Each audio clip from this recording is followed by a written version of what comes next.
የእናቱን አስክሬን ቤት አስቀምጦ ፈተና ሊፈተን የሄደው የልጅ ካሊድ ህይወት። ሰላም ሰላም! ውድና የተከበራችሁ የፍርቲ ዩቲዩብ ቻናል ተከታታዮች እንዴት ናችሁ?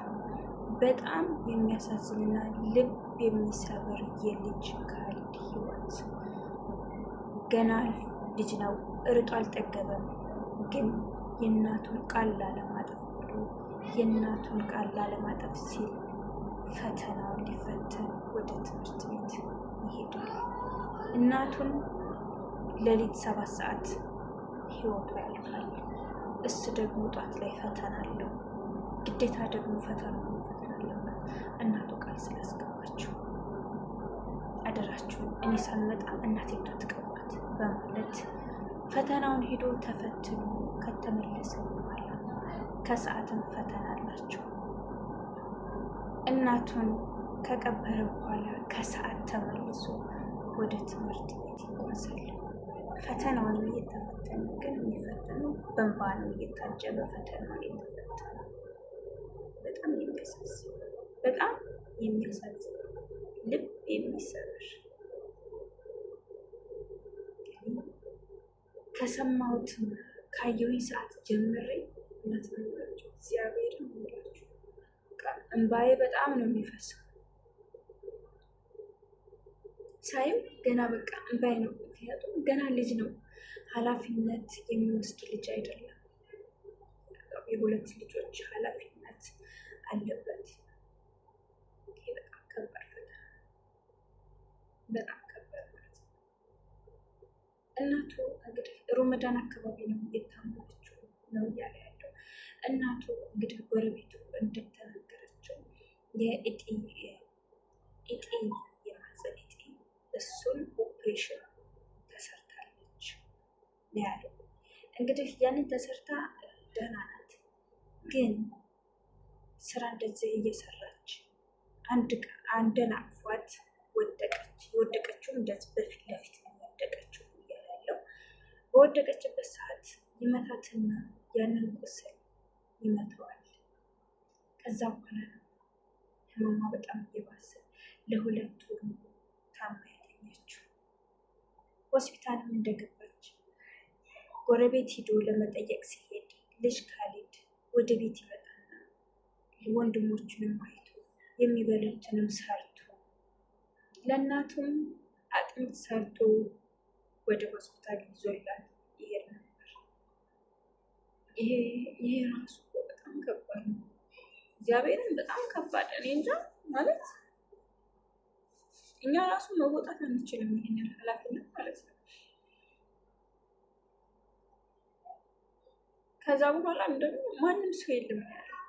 እንደዛ አልፎ አልፎ ጎረቤት መጥቶ የሚጠይቅ ነው እንጂ እኔ ብቻ ነኝ ያለው። 2 ወር ሙሉ ያው እንግዲህ 1 ወር ሙሉ ሆስፒታል ነው ያሳለፉት። 1 ወር ደግሞ ያው ቤት ነው እናቴን እያስታመምኩ የነበርኩት እና ጧት እነሳለሁ፣ ወንድሞቼን ቁርስ እሰራለሁ፣ ከዛ ለእናቴ ደግሞ አጥሚት እሰራላታለሁ ነው እያለ ያለውና አስቀድመው ግን ማለት ጎረቤቱ ይሄንን ካወቁ ወደ ሶሻል ሚዲያ ቢያወጧቸውና ቢረዱ አሪፍ ነበር። እግዚአብሔር ነው የምላችሁ። ከሆነ በኋላ ግን እንደዚህ ሲሯሯጥ ትንሽ ይከብዳል። ግን ተመስገን ለልጆቹ ሜዳ ላይ እንዳይወድቁ ሰው ይከባከባቸዋል ማለት ነው። ግን ሳይሆን ነበር፣ ጎረቤት ከሆኑ ሳይሆን ነበር ይሄ ነገር። እንግዲህ ሶሻል ሚዲያ ከወጡ ማንም ሰው ይተባበራል፣ ማንም ሰው ይረዳል። የተቻለው 1000 ብርም 500 ብርም 200 ብርም ሰው የተቻለውን ነው የሚረዳው ነው። መጀመሪያ ይሄ ድርጊት ሳይፈጸም በፊት ሆኖ በነበረ ሰየው። ግን አሁን ያው ምንም ማለት አይደለም። ለልጆቹ የሚያስፈልጋቸው በጣም ብዙ ነገሮች አሉ፣ በጣም ብዙ ማለት ነው። እናቱም ጀግና ናት። ልጆቿንም እያስተማረች ቤቷንም እየመራች ትገኝ ነበረ። ያው ከታመመች በኋላ ነው እንደ ሱቅም ነበረቻቸው። ከታመመች በኋላ ነው እንግዲህ ሁሉም ነገር እርግፍ ብሎ የቀረው ማለት ነው። እና ልጅ ካሌድ በጣም ጠንካራና ጎበዝ፣ ለሌሎቹም ልጆች አርአያ ነህ። እግዚአብሔር በዚህ ባይፈትንህ ደስ ይለን ነበረ፣ ግን ደግሞ እግዚአብሔር አመጣውና ይህንን ነገር ዱብዳ ጣለብህ እንጂ በጣም ጀግና ነህ። እግዚአብሔር አምላክ ለትልቁም ነገር ያብቃህ። ወንድሞችንም ጎረቤቱ በቃ የሚደሰትበት ልጅ፣ የኢትዮጵያ ሕዝብ የሚደሰት ሆን። በጣም ጠንካራ ታታሪ ነው፣ ከምር ነው የምላችሁ። እና ያው እንግዲህ ስለ አባቱ ምንም ማለት ነው አልፈልግም። ደውልለት፣ ስልክ አያነሳም። እናቴ በታመመችበት ሰዓት ሰው ስለሚያስፈልገን ደወልንለት፣ ግን ስንደውል ስልክ እያነሳልን አልነበረም። ደጋግመን ደውለንለታል፣ ግን አላነሳልንም ነው እያለ ያለው። 10 ብትጣሉ ብትፋቱ ተዋልዳችኋል። እውነት ነው የምላችሁ። አሁን ላይ ቆጭዋል። በህይወት ካለ አባታቸው በህይወት ካለ ይህን ሶሻል ሚዲያ እንደዚህ ልጆቹ ወደ ሶሻል ሚዲያ ወጥቶ በሚያዩበት ሰዓት ምን ያክል ነው አይምሮ የሚነካው?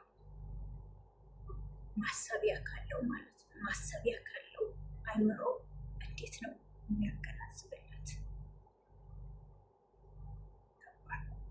እባካችሁን ወንዶች፣ ሴቶች ከኛም አላችሁ ጨካኞች፣ ወንዶችም እንደዚሁ ጨካኞች አላችሁ። ወልዳችሁ የምትተውት ተወልደዋል። ትዳር ካለ ከተፈታችሁ ችግር የለውም። የልጆችህ እናት ናት የታመመችው። 2 ልጆች 3 ልጆች ወልዳለች።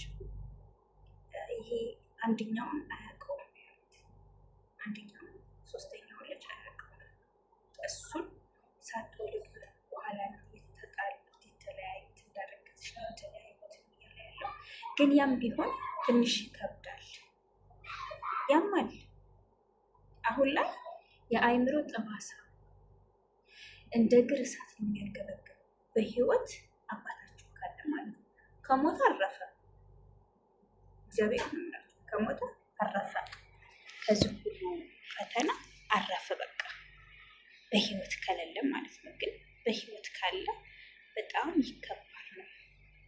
እና ልጅ ካሌድ በጣም አንተ ጠንካራ፣ ጀግና፣ ብርቱ ልጅ ነህ። እግዚአብሔር አምላክ እስከነ መጨረሻው ያሳምርልህ። በዚሁ ቀጥልበት። አንተ ለሌሎቹ ልጆች ተምሳሌት ነው የምትሆነው። እና የኛ ህዝብ ደግሞ ሁሉም ሰው ኢንተርቪው ለማድረግ ይጠይቃል።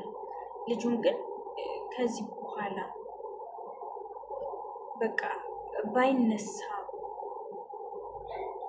የረዳው ሰው ይርዳው። በቃ ኢንተርቪው ይበቃዋል ባይነኝ እኔ ማለት ነው። ያም እየመጣ ኢንተርቪው ኢንተርቪው ከሚያደርገው ኢንተርቪው ባይደረግ ብዬ አምናለሁ ማለት ነው። ምክንያቱም ይሄ ልጅ እራሱን ማስታመም አለበት፣ እራሱን መንከባከብ አለበት። በቃ ምክንያቱም የፈሰሰ ውሃ ስለማይታፈስ ለየእናቱ ቃል አለም